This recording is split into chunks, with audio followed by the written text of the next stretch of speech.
el de sumatoria, que es la letra griega sigma mayúscula. Aquí se los puse con un ejemplo para que entiendan cómo se usa la sumatoria, pero estos símbolos los van a usar más bien en otras materias de matemáticas. Igual la letra pi mayúscula. Aquí está que significa producto. Y aquí les repetí otra vez el alfabeto griego. Les puse las minúsculas cursivas y las mayúsculas que no son iguales a las nuestras, ¿sí? Porque el alfa mayúscula pues es igual, la beta mayúscula es igual a la de nosotros, aunque el sonido es diferente, y igual así para otros, ¿sí? Pues ahí están estos. Aquí en lo de los números, déjenme ver, que les agregué, bueno, aquí en esta parte no. Acá, bueno, aquí les puse biografías de los matemáticos, están en inglés, son de una universidad, la Universidad de San Andrés del Reino Unido.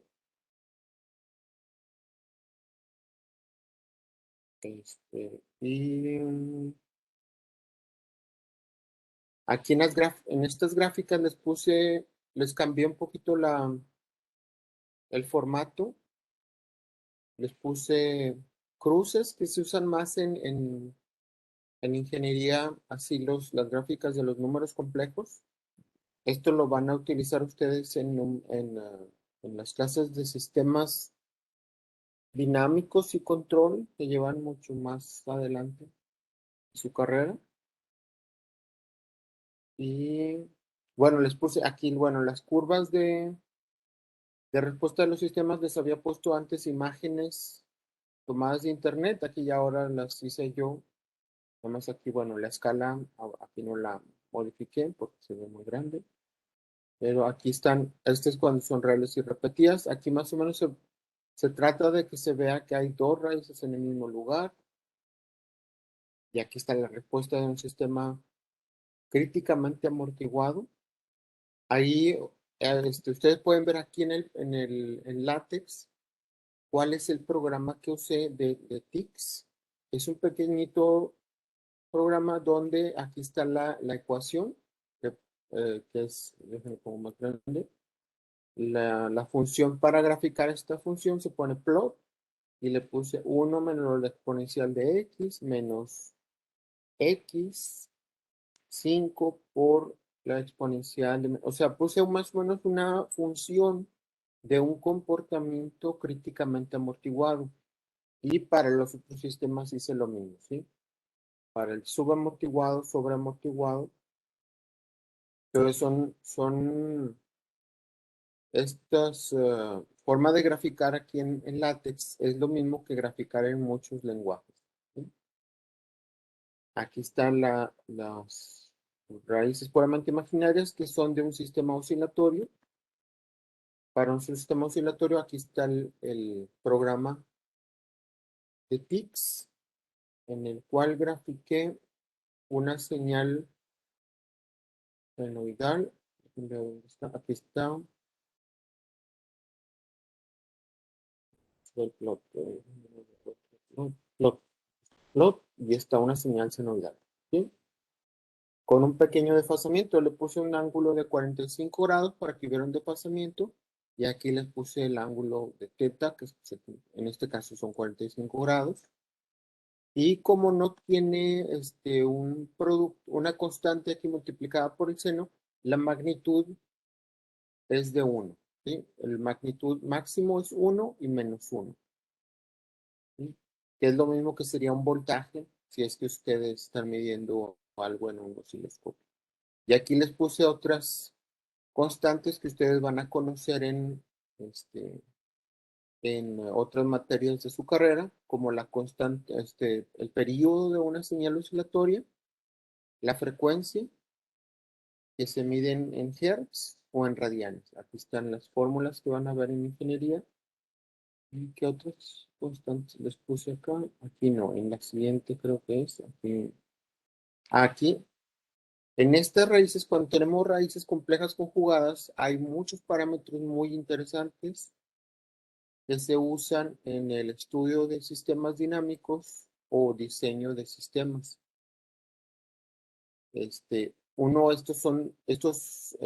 La componente imaginaria nos dice la frecuencia natural del sistema y la componente real, ¿sí?, que es la horizontal, nos da esta sigma, ¿sí? Esto es el tiempo de respuesta del sistema.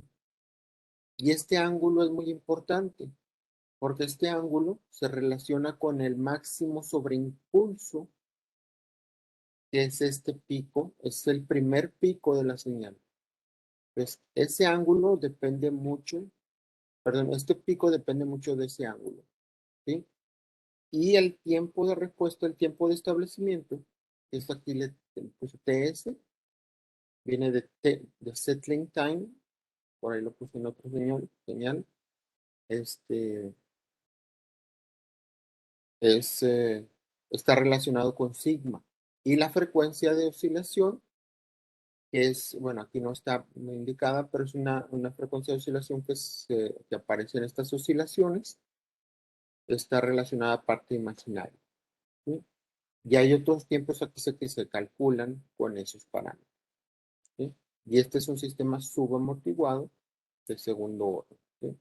Por aquí en la primera gráfica es donde les puse otros parámetros en esta.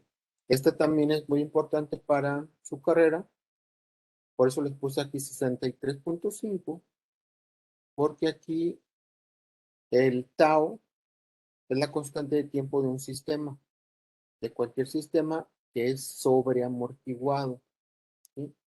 Y bueno, aquí por la escala, déjenle cambiar la escala para que se alcance a ver.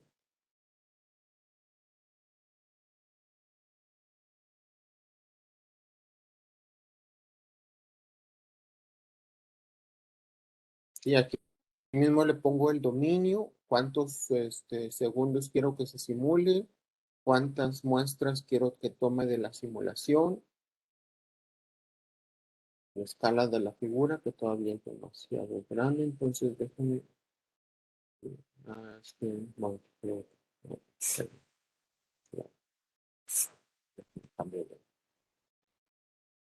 entonces,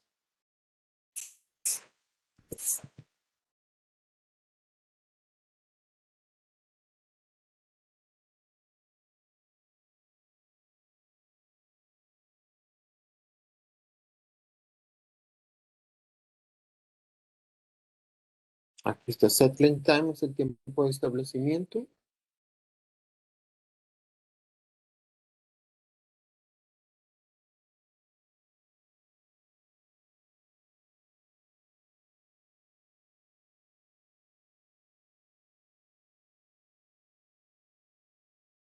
Ahí está, ¿sí? Y aquí está la figura completa.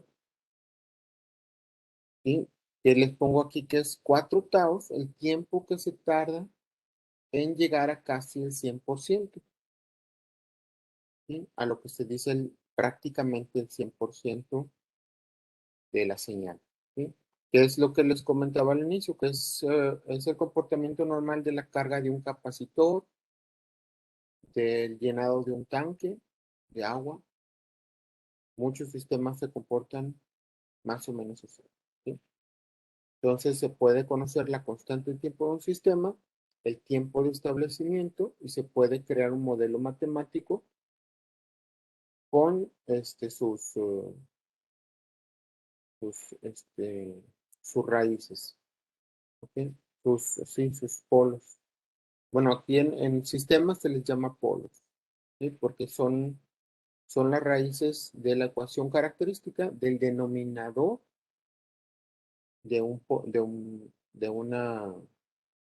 una función de transferencia. Eso lo van a ver mucho más después en su carrera. Bueno, eso ahí está actualizado también en la presentación, en las presentaciones que les he estado haciendo. Y ahorita lo que vamos a hacer es solo antes de empezar a ver las operaciones, le voy a pasar esto. Esto todavía no lo vamos a ver. Voy a ver lo de estos ejemplos ya lo hemos visto. También aquí los ejemplos le cambié el formato. Todo esto.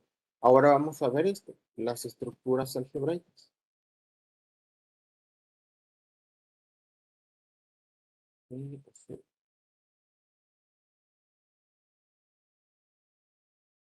Entonces, lo que les había dicho que es una estructura algebraica es simplemente un conjunto de números con una o dos operaciones.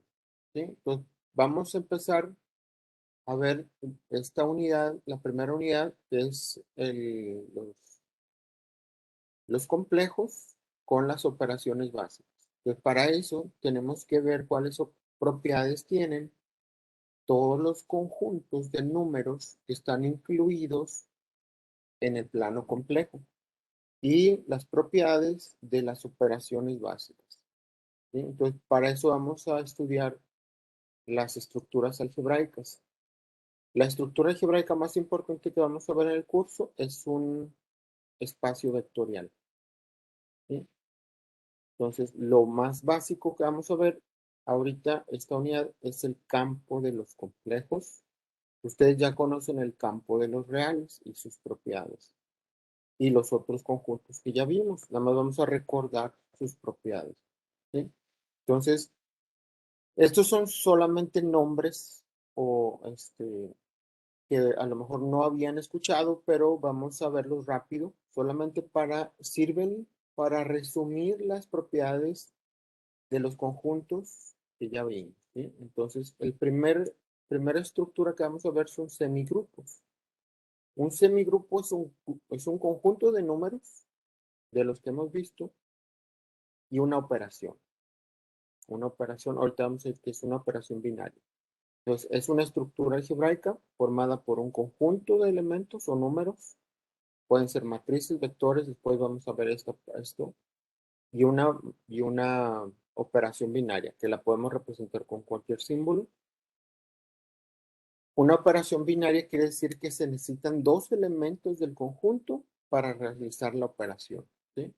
Entonces, las operaciones que vamos a tratar aquí en todas las estructuras de hoy son suma y multiplicación, nada más, porque con eso es suficiente para hacer todas las operaciones de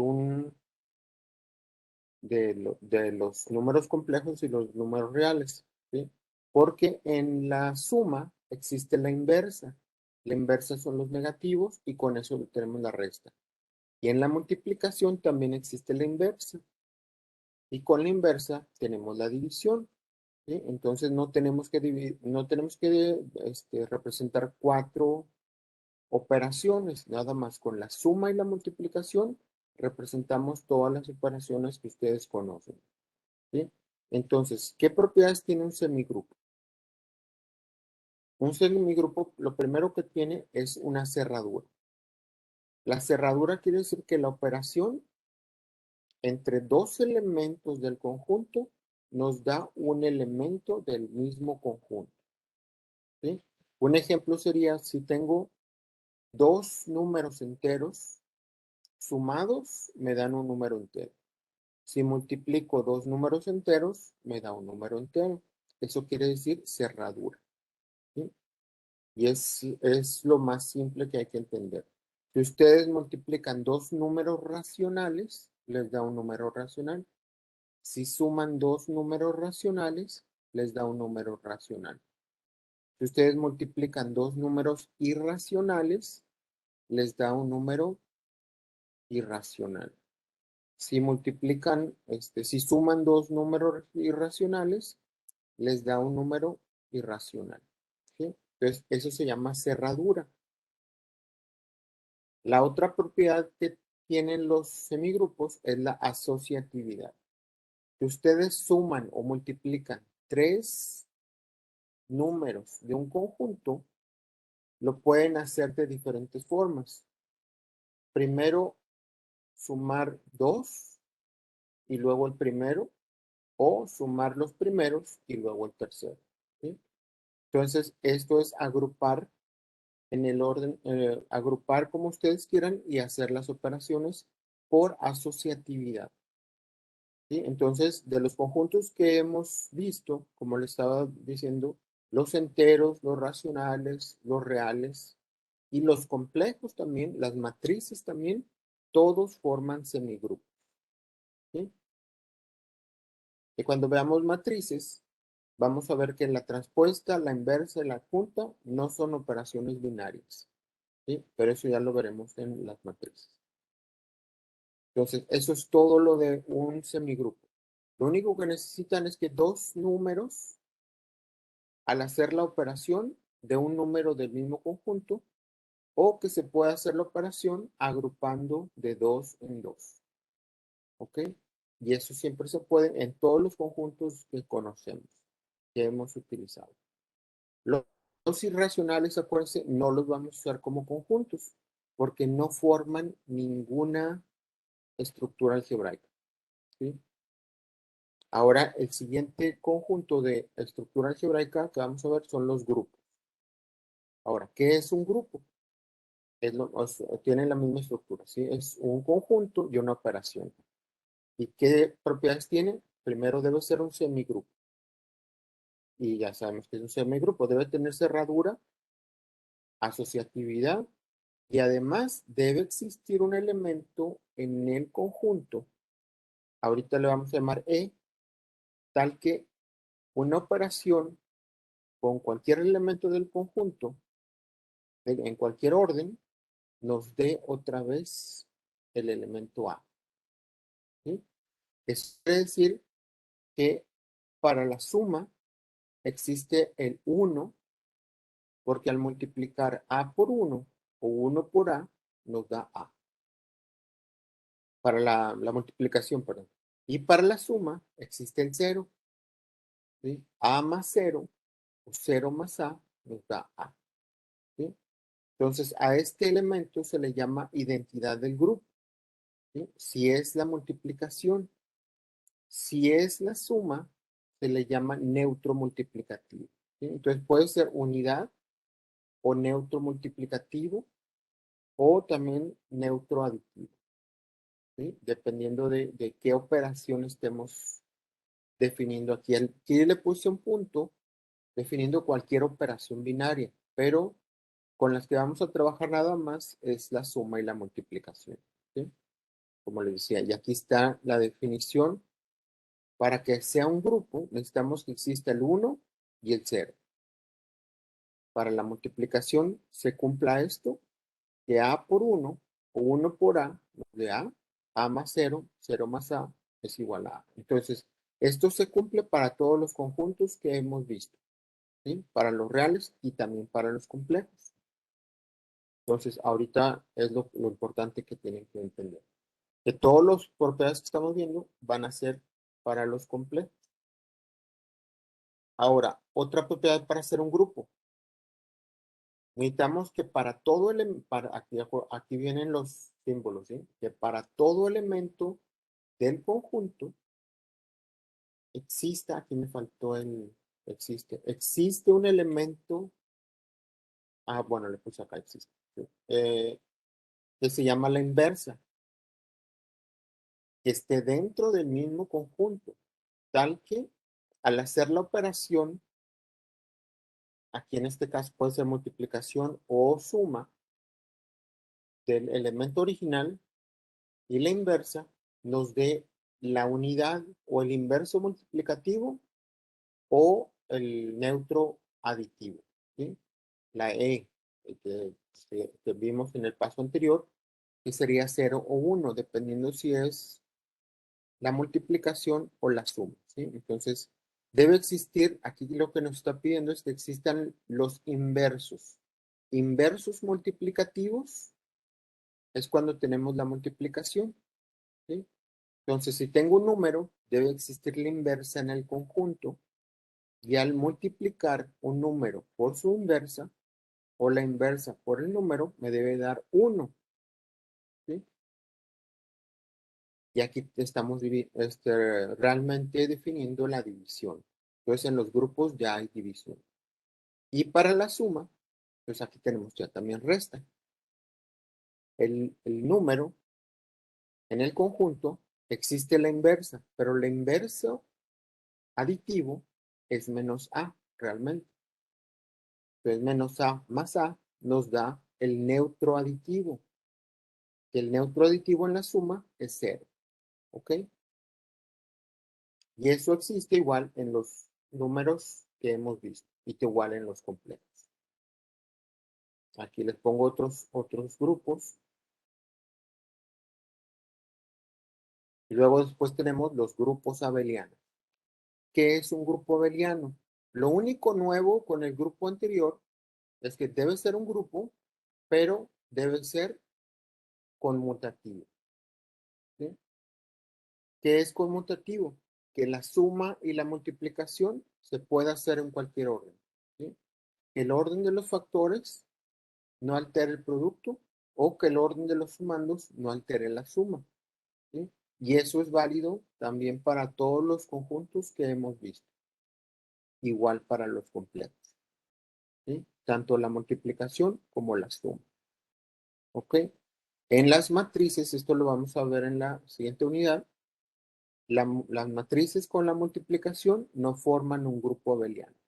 La suma sí, pero la multiplicación no. No podemos multiplicar las matrices en cualquier orden. Eso después lo vamos a ver. Ahora después vienen los anillos. Ya cuando tenemos un grupo abeliano, ahora tenemos que agregar una operación más, ¿sí? Un anillo es una estructura más compleja porque tenemos un conjunto y dos operaciones, ¿sí? Entonces, los números reales forman un anillo, ¿sí? Porque los vamos a decir con la suma y la multiplicación. ¿Pero qué es un anillo? Debe ser primero un grupo abeliano, ¿sí? Si se acuerdan que es un grupo abeliano, debe tener cerradura, asociatividad, conmutatividad, debe tener el neutro aditivo o cero, debe tener el inverso aditivo, ¿sí? Que debemos tener la resta, y luego la multiplicación, que es la otra operación que estamos agregando, debe ser un semigrupo.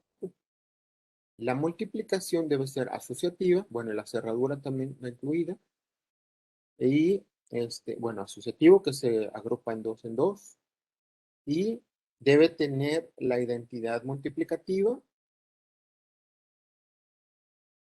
y la distributividad. ¿Sí? Aquí nos está pidiendo que exista el inverso multiplicativo ni la conmutatividad. ¿Sí? Si ven, aquí para hacer un anillo, lo único que se pide es que con la suma sea un grupo abeliano y con la multiplicación sea nada más un semigrupo. ¿Ok? Entonces, los enteros forman un anillo. Las matrices forman un anillo. ¿Sí? También anillos de polinomios, pero lo más importante es esta última que es la que vamos a ver, esta unidad, que son los campos. Los números reales y los complejos son campos. También son anillos y son todo lo demás, pero completan el campo. ¿Sí? ¿Qué es un campo? Ahora sí, ya tenemos todas las definiciones juntas. Para hacer un campo necesito que el conjunto con la suma sea un grupo abeliano, que tenga cerradura, asociatividad, conmutatividad, que tenga el cero, que tenga inversos aditivos y aparte que con la multiplicación también sea un grupo abeliano, ¿sí? Que tenga asociatividad, conmutatividad, la identidad, que tenga el 1 y aparte el inverso multiplicativo, que tenga inversas, ¿sí? Que se pueda dividir y la distributividad. ¿Sí? Las distributividades nada más que se pueda hacer esta operación entre las dos.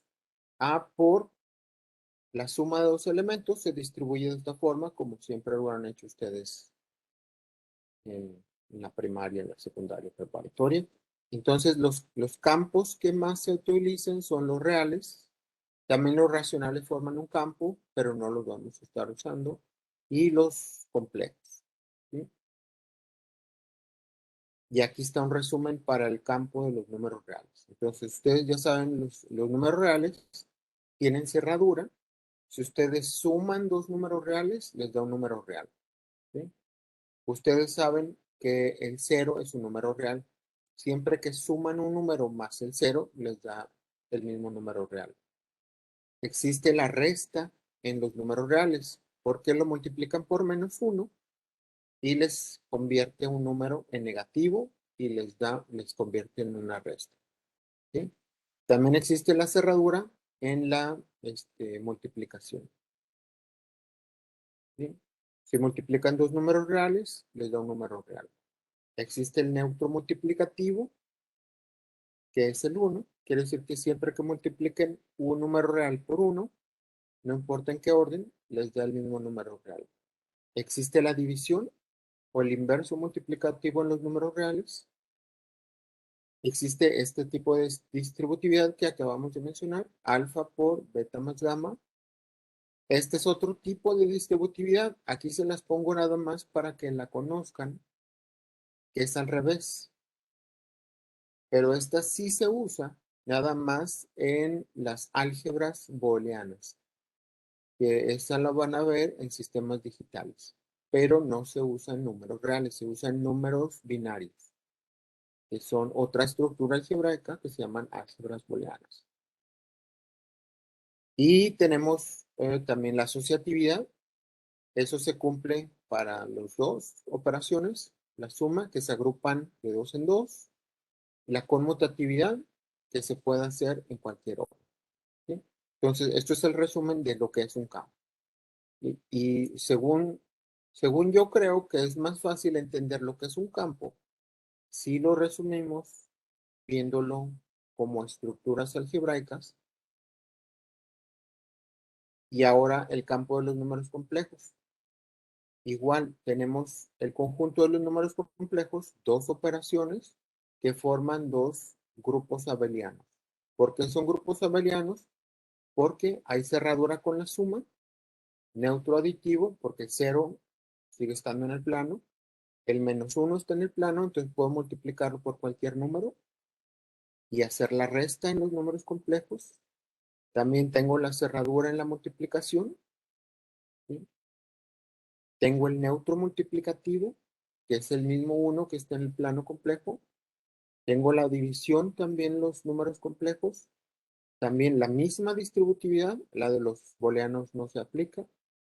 El mismo tipo de asociatividad y la conmutatividad. ¿Sí? Entonces, todas estas propiedades que ustedes ya conocen de los números reales son exactamente las mismas operaciones de los números complejos.